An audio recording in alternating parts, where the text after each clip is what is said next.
देवराज सेव्यमान पावनाद पंकजं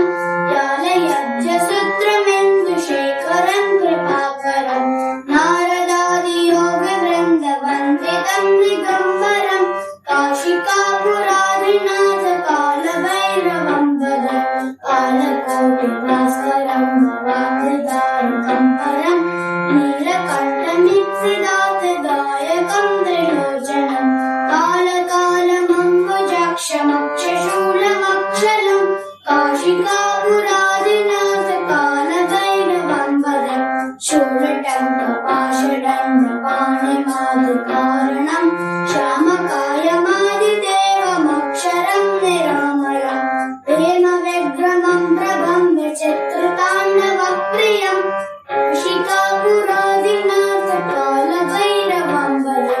मुक्तिभक्तिदायकं शस्त्रलोकविग्रहं भक्तवत्सलं सितं समस्तलोकविग्रहं त्रिनिक्वनन्मनोग्रहेम किङ्किणेन सत्कटिं काशिकापुराधिनाथ कालभैरवं भजे रत्नपादुकाप्रभावरामपादयुग्मकं नित्यमर्पितेयमिष्टदैवतं निरञ्जनं मृत्युदर्पणाशनं करालदंशमोक्षणं काशिकापुराधिनाथ कालभैरवं भजे भूतसङ्गनायकं कुशालकेतुनायकं काशीवासलोकपुण्यपापशोधकं विभुं नेतिमार्गकोविदं पुरातनं जगत्पतिं काशिकापुराधिनाथ कालभैरवं भजे